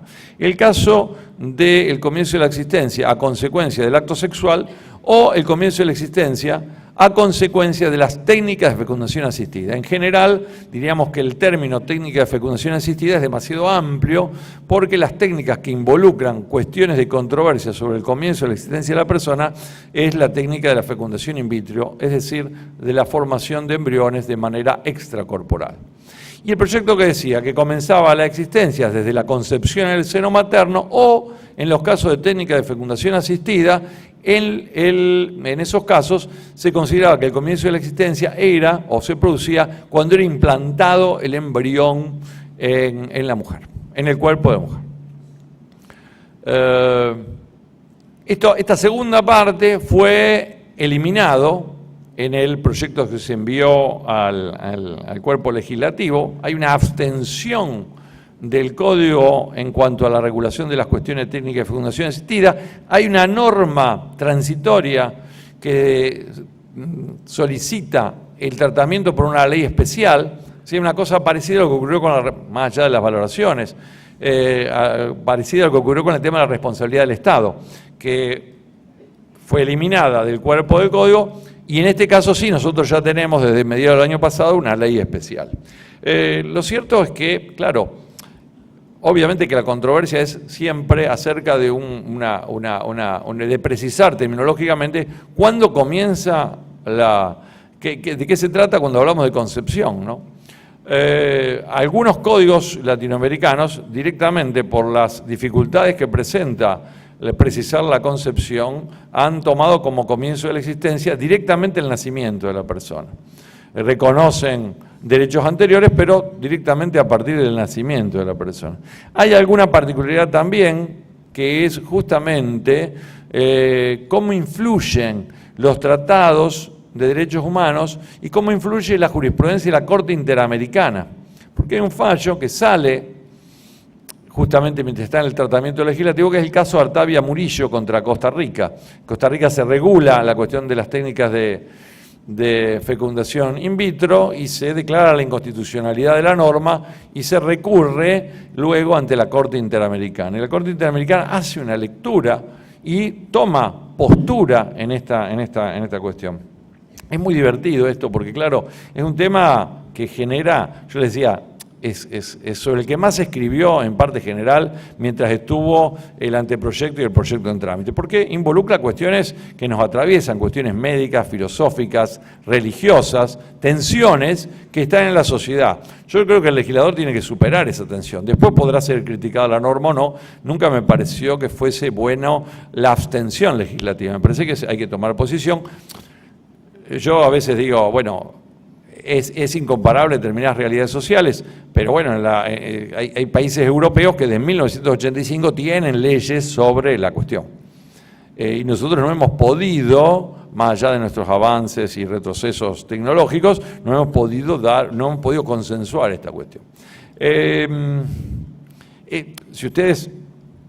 el tema es tan controvertido que, por ejemplo, yo el lunes agarré y como sabía que tenía que venir acá al Colegio de Abogados el lunes a la tarde, me compré 2, no es publicidad, esto es un dato de la realidad, me compré 2 de los 2 tomos, los 2 códigos que están comentados circulando por ahí, el código de una editorial porteña y el código de una editorial santafesina. Entonces el lunes a la tarde dije, bueno, la gente me va a preguntar, va a haber gente que se va a parar en el salón el día jueves y me va a interpelar sobre cuál es mi opinión, qué dice la doctrina sobre esto. Entonces agarré y me puse a leer la tardecita, sobre la tardecita creo que era, ¿no? La tardecita cabeza, me puse a leer el de la editorial santafesina, que tiene una mirada, claro, el director es Ricardo Lorenzetti, tiene una mirada pro, tengo que tener cuidado cuando digo pro, porque es a favor, tiene una lectura a favor del texto, ¿no? Pero en este punto tiene una mirada crítica, porque claro, el anteproyecto decía una cosa y el proyecto fue otro. Entonces dicen, no, bueno, es una locura cómo ha quedado redactado, debió complementarse, debió volverse al anteproyecto original. Y en el caso de Artavia Murillo, esa diferencia que hace la Corte Interamericana, que diferencia vida humana de persona y sostiene que la persona es desde el implante del embrión, es de aplicación obligatoria para los tribunales argentinos, porque la Corte ha dicho en determinados precedentes, como el caso Maceo y otros, que la jurisprudencia es obligatoria aún para aquellos estados que no están involucrados en la causa puntual que se ha resuelto en el caso. Lo cierto es que yo no pude terminar de leer el otro porque me tenía que ir a la cancha el lunes. Entonces dejé un ratito, dejé los códigos abiertos y me fui a la cancha. Volví contento, no tenía ganas de leer demasiado. El martes me levanté temprano, por supuesto, y antes de llevar a mi hija al colegio, y agarré, y entonces me puse a leer el otro código. A ver, digo, bueno, vamos a ver la opinión unánime de la doctrina. Entonces leo el código de la editorial porteña, y en el código editorial porteña dice, no, el artículo 19 es brillante, es buenísimo, la regulación, el caso Artavia Murillo no es de aplicación, y hay 10 casos en donde dice que no sería de aplicación, y que evidentemente era un mamarracho lo que decía el anteproyecto original. ¿Qué quiero decir? Quiero decir que es una cuestión, no lo tengo que, lo digo un poco graciosamente porque era el momento del chiste, por eso lo hicimos así. Y en general este chiste funciona, yo lo tengo probado que más o menos el auditorio levanta un poco ahí. Pero lo cierto es que el tema es controvertido. Yo repito, a mí me parece que correspondía a una regulación. Es más, si ustedes tienen el código, hagan la prueba de leer el artículo 21, que viene 2 artículos después. Entonces, por ejemplo, el 21 dice, los derechos y obligaciones del concebido o implantado en la mujer.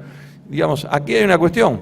Se había eliminado el 19 las cuestiones de la implantación y sin embargo en el 21 quedó. Creo que es una desprolijidad del legislador. Ha pasado en otros casos donde se ha modificado un determinado artículo. Hoy lo veíamos la interpretación de los artículos que tratan de las obligaciones de dar sumas de dinero. Cuando se introducen, claro, introducir modificaciones en un cuerpo legal es muy complejo. Yo creo que es cierto, uno puede decir o puede resistirse a una aprobación a libro cerrado, pero si se toma a veces una decisión de darle una comisión, es muy dificultoso luego introducir cambios puntuales y hay que ser muy prolijo y respetar la coherencia interna que tiene el código. Eso por un lado. Por otro lado, se habla de la época de la concepción en el artículo 20, ¿no?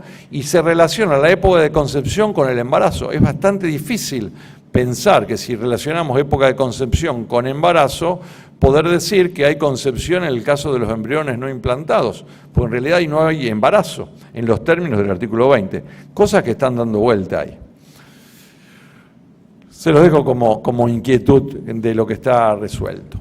El segundo ítem tiene que ver con cuestiones de capacidad.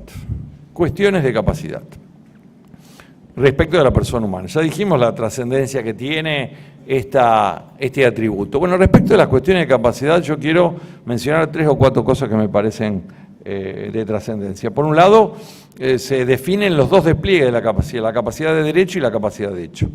Y por otro lado, se establecen las personas incapaces.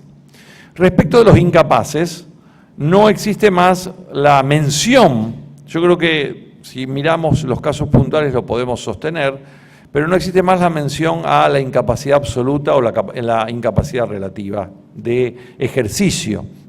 Lo que nosotros conocemos como capacidad de hecho pasa a denominarse en el artículo 23 como capacidad de ejercicio. ¿Quiénes son los incapaces de ejercicio? Bueno, acá también existen figuras que han quedado pero con nuevos contornos y figuras que han desaparecido. Son 3 supuestos los que enumera el artículo 24 respecto de la incapacidad de ejercicio. La persona por nacer, la persona que no cuenta con edad y grado de madurez suficiente con el alcance dispuesto en la sección segunda de este capítulo. ¿De qué trata la sección segunda de los menores de edad? Pero no se habla de menores de edad, se habla persona incapaz será aquella que no cuente con edad y grado de madurez suficiente, terminología que proviene de la ley 26061 de niñas, niños y adolescentes, que también hace alusión a la cuestión de la edad y grado de madurez suficiente y al tema de la autonomía progresiva de las competencias de los menores para poder actuar sin intervención de su representante. Y en el tercer supuesto del artículo 24 se dice: la persona declarada incapaz por sentencia judicial en la extensión dispuesta en esa sentencia. Aquí desaparece la mención tan peyorativa de nuestros dementes y también se elimina dentro de las categorías de incapaces, ya vamos a ver por qué, la cuestión de los sordomudos. Directamente se dice la persona declarada incapaz por sentencia en la extensión dispuesta en esa decisión. Acá ya hay una mirada y un vínculo entre la cuestión de la regulación de la capacidad y la actividad judicial. Será el juez el que determine cuál es la extensión de la incapacidad o de la capacidad del sujeto, qué actos le serán permitidos, qué actos le serán prohibidos, y no de una manera genérica, sino de una manera específica y puntual. Cuando estemos terminando, usted cuando me escuchen hablar de este tema en un ratito, es porque ya estamos terminando. Entonces ustedes ahí sientan cierto alivio cuando lleguemos a ese punto. Respecto de los menores de edad, se mantiene la minoría hasta la edad de 18 años. Nosotros ya hace 5 años en nuestro país, que además, urgido por cuestiones de pactos internacionales, tardíamente, pero en algún momento se pudo hacer, se anticipó la mayoría, como ocurre en consonancia con otros socios del Mercosur, de los 21 a los 18 años de edad. Esa mayoría, a los 18 años de edad, se mantiene. El menor es hasta esa edad. Desaparecen 2 categorías en la nomenclatura. No se habla más de menores impúberes ni de menores adultos, se habla genéricamente de menores. El marco protectorio de los menores, sin embargo, admite distintas situaciones dentro de ellos. No se habla más de impúberes ni de adultos, pero se habla de adolescente. Con lo cual, dentro de los menores tenemos 2 categorías, el niño o niña y el adolescente. Cuando no me pidan, por favor, que defina a qué se entiende por adolescente. Vamos simplemente a establecer el rango etario. Cada uno piense cuál es su situación. Quizás, si es joven, puede recordar su etapa de adolescencia. Pero también hagan una mirada introspectiva sobre esa realidad que a veces ronda por nuestras casas y que es la figura del adolescente. Que a mí por lo menos me genera toda una cosa, porque tenemos adolescentes que ya han pasado y algunos que están por venir, ¿no? Entonces es como preventiva la mirada que tenemos en ese caso. Y claro, una cosa es lo que uno dice acá en el estrado, ¿no? Y uno defiende una serie de cuestiones y después se encuentra en el caso concreto con la mirada frente al adolescente que nos pone en crisis en muchas de nuestras posturas teóricas y doctrinarias. El adolescente es aquel que va entre los 13 y los 18 años de edad. En los 13 y los 18 años de edad. Se podía haber extendido un poco hasta los 25, 35 años. ¿Qué sé yo? Tengo amigos de casi 40, 40 y pico que podían haber quedado, pero que nadie de los que está en la sala se asuste que no voy a nombrar a nadie. Estoy tentado, pero no lo voy a hacer. Hay gente que se empieza a ir cuando digo eso. Lo cierto es que el menor es un incapaz, pero un incapaz relativo. Es decir, en los términos del 24 y del 26 es un incapaz relativo. La incapacidad relativa, yo dije, desapareció en la nomenclatura, pero en la práctica lo podemos calificar así al menos. Es un incapaz relativo, ¿por qué? Porque en principio no puede ejercer actos salvo aquellos que por su edad y grado de madurez el ordenamiento legal le posibilite. Ejerce a través de sus representantes legales. Pero claro, ¿dónde está la variante? Son pocos artículos que hablan de los menores y la capacidad. Son 2 artículos, el 25 y el 26. El 26 es un artículo ómnibus. Quizás entraría en esa crítica que decía algún profesor hoy. Claro, muchas situaciones en un solo artículo hacen que el código tenga menos artículos, pero quizás se debió regular en normas más separadas o en normas que diferencien supuestos.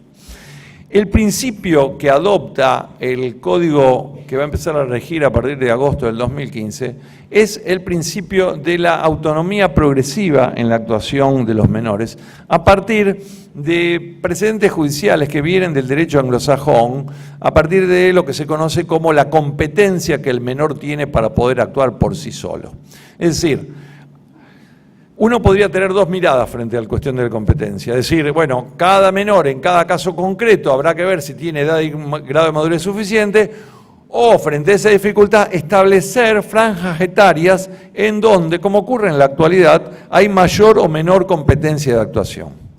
La franja etaria donde hay mayor competencia, donde la excepcionalidad se hace más relevante, es la franja etaria justamente de los adolescentes, es decir, la franja entre los 13 y los 18 años de edad.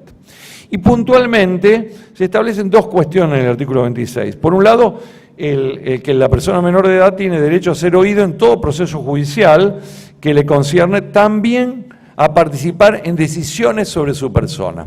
Y acá se presenta un artículo que ha generado alguna rispidez o alguna mirada interpretativa particular, ¿no?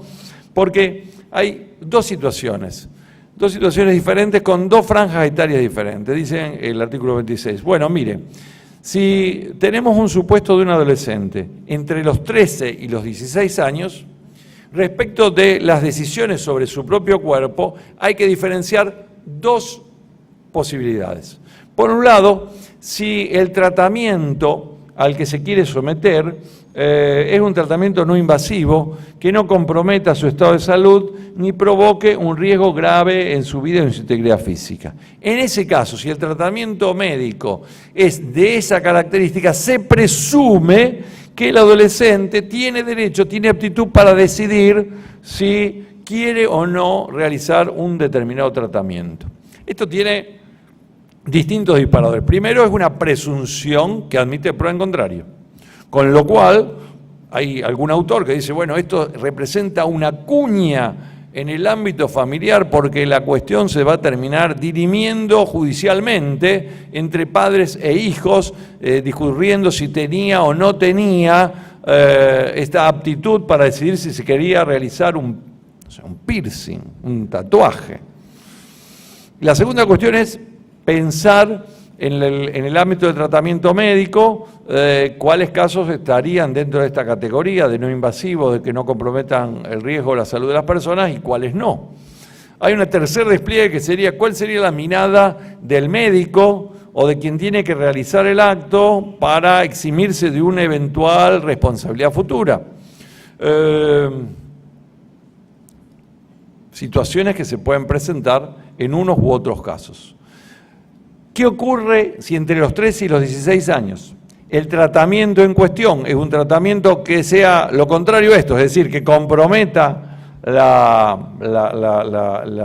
estado de salud, el riesgo en la vida, la integridad física? Bueno, si se trata de esos tratamientos o está en riesgo la integridad, el adolescente debe prestar consentimiento juntamente con la asistencia de sus progenitores. Es decir, hay un acto conjunto de actuación entre unos y otros. Y si hay alguna divergencia, también se terminará resolviendo judicialmente, teniendo en cuenta el interés superior del menor y la opinión médica respecto a las consecuencias de la realización o no del acto médico.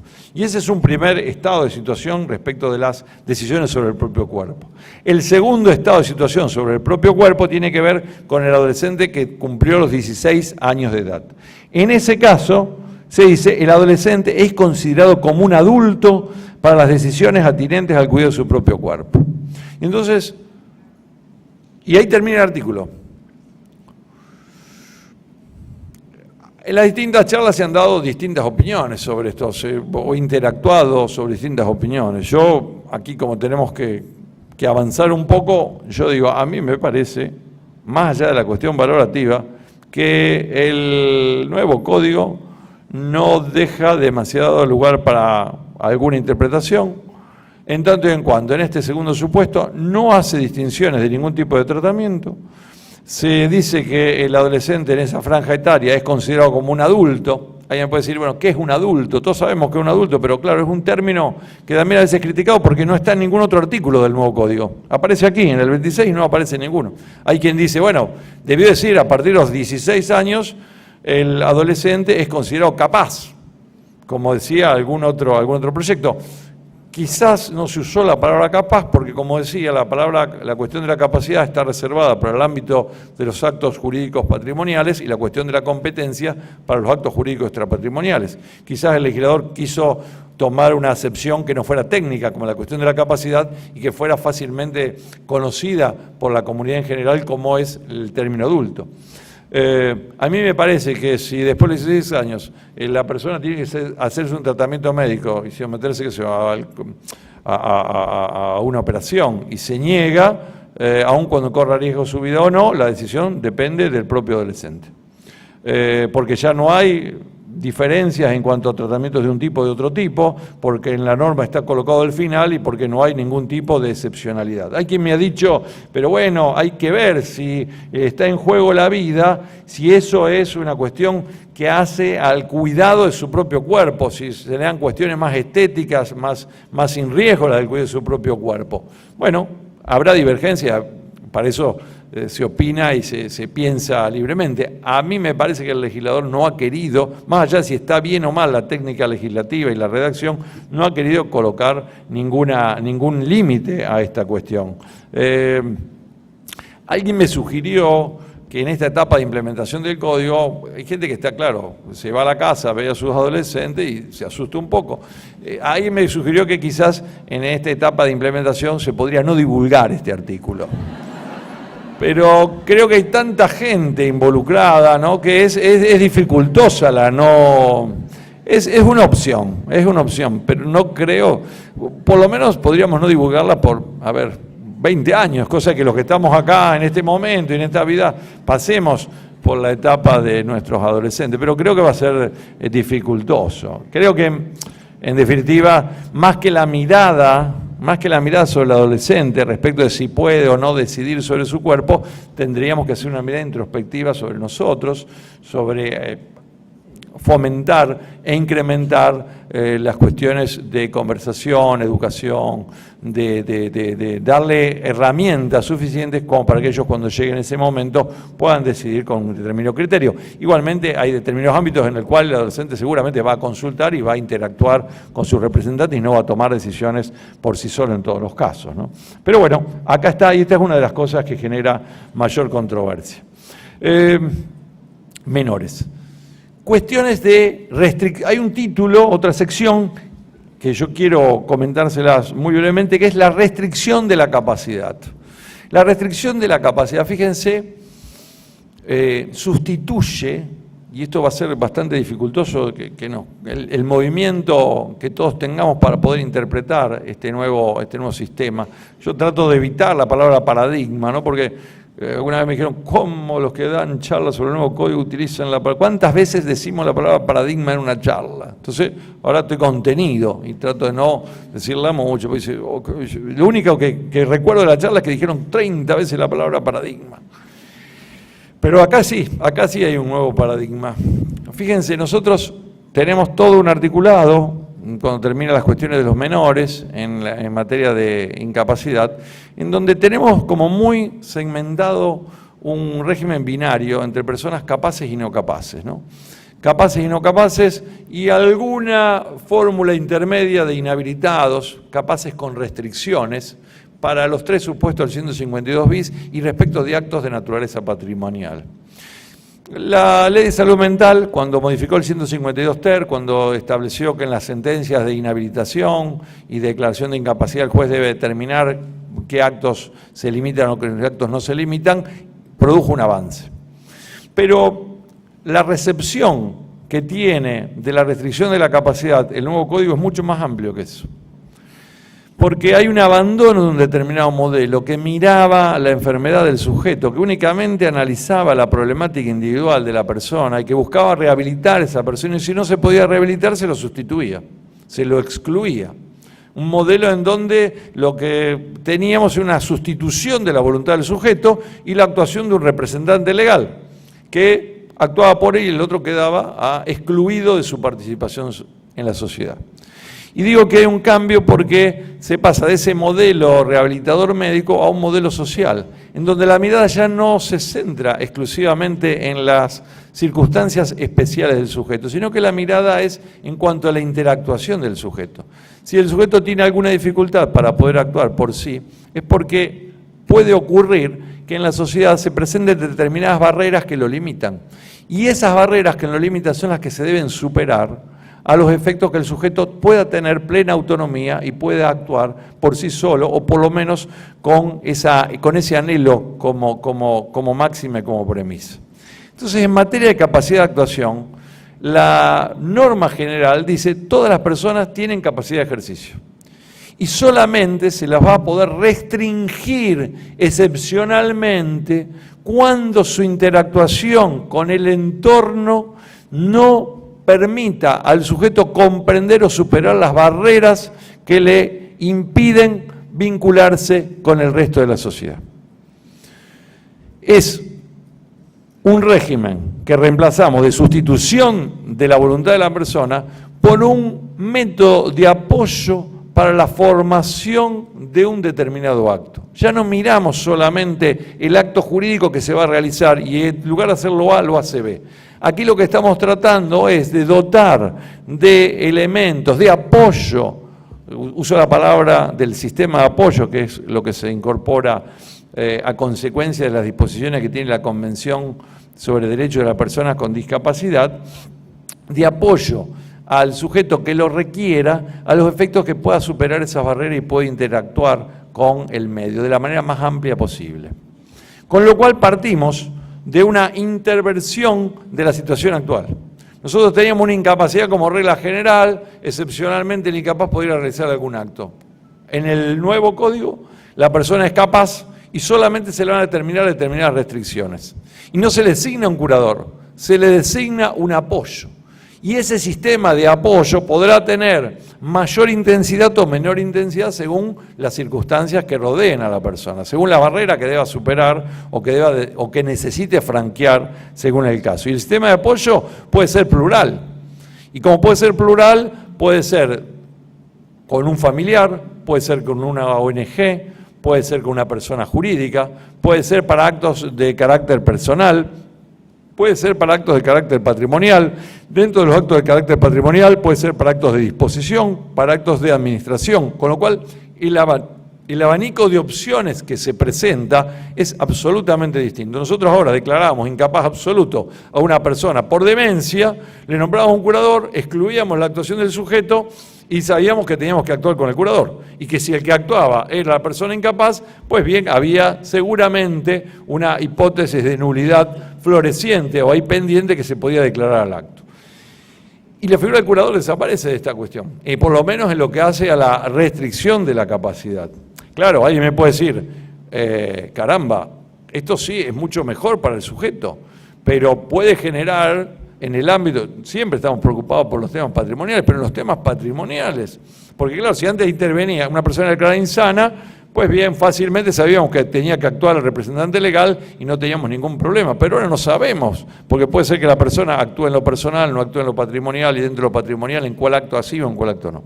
Es cierto que esto va a traer una modificación, pero lo cierto es que parece mucho más razonable, mucho más acorde con los principios generales, repito, de la Convención sobre Derechos Humanos, sobre el principio de no discriminación y de generalidad. ¿Cuáles son los supuestos por los cuales se va a poder restringir la capacidad? Están establecidos por el artículo 32.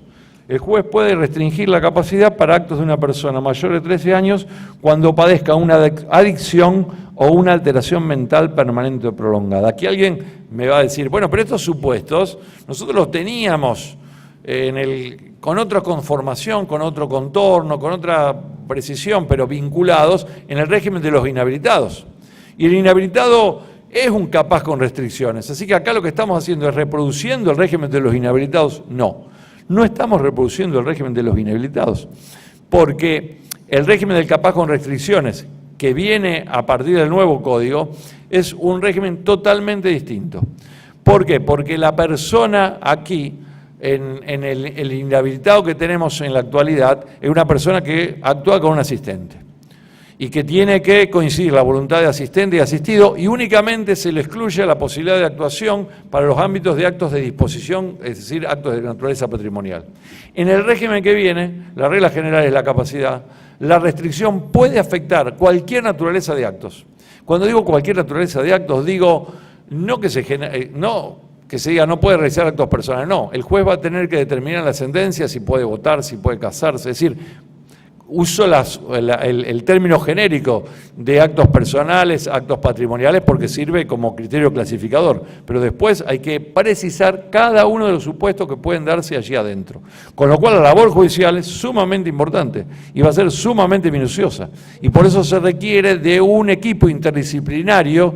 Ya no es una mirada médica, vuelvo a repetir, por desplazar el modelo social, el modelo médico por el modelo social, un equipo interdisciplinario que interactúe durante el trámite del juicio a los efectos de determinar cuáles son la situación de la persona, cuáles son las barreras que tiene, cuáles son la posibilidad de interactuar con su entorno, y en función de eso se determina el sistema de apoyos. ¿Qué pasa cuando la persona está absolutamente imposibilitada de interactuar? Cuando los apoyos no sean suficientes. Para ese caso excepcional, la ley prevé el supuesto de la incapacidad. Pero fíjense que la incapacidad, que hoy parece como una regla general, pasa a ser la última ratio del sistema. Solamente cuando no podamos ingresar al sistema de la capacidad restringida, ahí se podrá declarar la incapacidad y se le designa un curador. Y aun cuando se designe la incapacidad, habrá que ver, según el caso de la persona, si esa es una incapacidad absoluta o una incapacidad relativa, si puede realizar algunos actos, cómo va a actuar. Con lo cual hay una situación absolutamente más amplia, mucho más novedosa. Alguien me puede decir, bueno, pero los supuestos de restricción de capacidad, la adicción, el caso de la alteración mental permanente, son casos que hoy tenemos regulados en la figura de los inhabilitados. ¿Desapareció la figura de los inhabilitados? No, sigue existiendo. Existen en el nuevo código 3 artículos, el 48, 49 y 50, que alude a la figura de los inhabilitados. ¿Para qué caso? Para el caso de los pródigos. Para el caso del pródigo solo no, para el pródigo que tenga cónyuge, conviviente, y ya no descendientes, sino hijos menores o con discapacidad. Desaparece el ascendiente como recaudo para la declaración de la inhabilitación. Y alguien me puede decir, pero entonces una persona que le gusta jugar, le gusta ir al casino, que puede tener riesgo de dilapidar sus bienes y no tiene familia, ¿queda sin protección? No, ahora es más amplio, porque en el caso de la cuestión familiar entra por la inhabilitación de la prodigalidad, y creo que si fuese una persona sola, se puede iniciar una restricción de la capacidad en tanto y en cuanto se habla del término adicciones, y el caso de quien es un pródigo sin familia podría ingresar en esa categoría. Con lo cual, la superación de la cuestión dual de personas capaces y no capaces abre un abanico de situaciones donde, claro, va a tener un juego esencial la cuestión de la registración de la sentencia. La registración de la sentencia no tiene mayores normas. Acá el Código también va a disparar eso. El Código va a disparar la necesidad de adecuar otras leyes complementarias y o algunos institutos. La registración de la sentencia, el escribano, yo reconozco que mis amigos escribanos, algunos están muy preocupados con este tema porque dicen, esto se abre el sistema y a nosotros nos va a generar muchos problemas, muchas cuestiones de dolores de cabeza respecto a la situación de las personas. La norma del nuevo código dice, bueno, la resolución que restringe la capacidad se inscribe por una nota marginal en el registro de las personas. Claro. Lo que pasa es que hoy inscribir una declaración de incapacidad absoluta es mucho más amplio. Incapacidad absoluta, no actuación, representante legal, curador. Pero ahora vamos a tener supuestos en donde habrá que ver si hay un apoyo, varios apoyos para actos patrimoniales o no actos patrimoniales.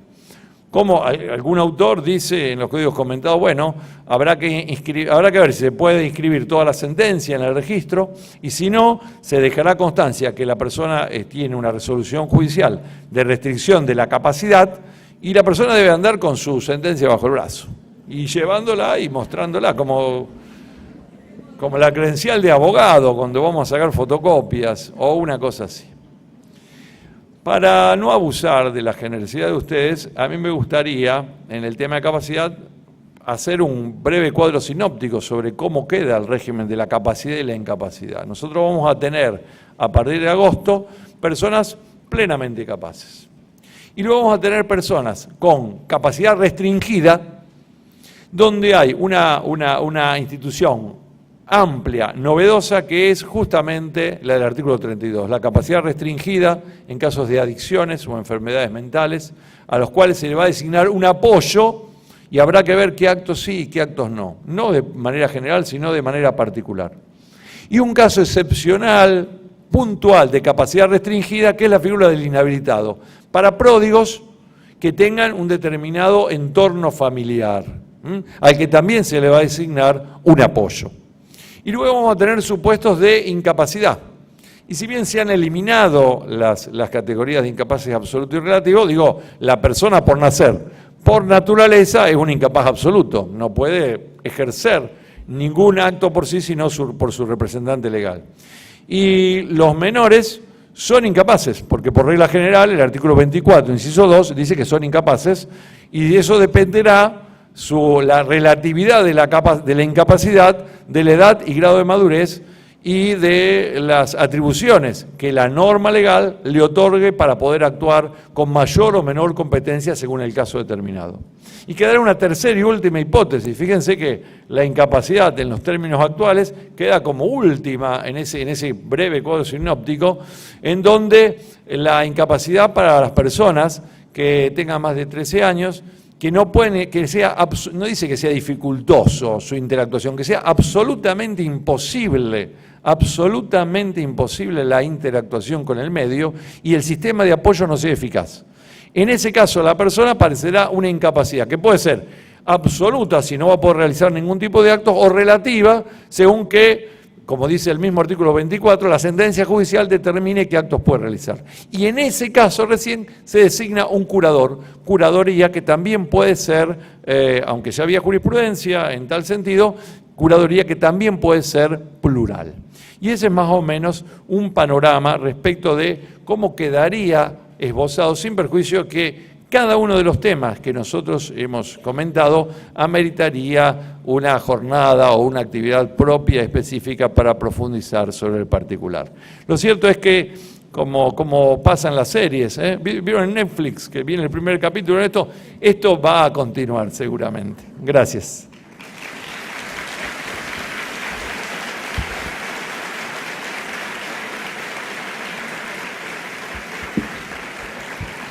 Como yo quedé a cargo acá de la coordinación, ya nos podemos ir todos.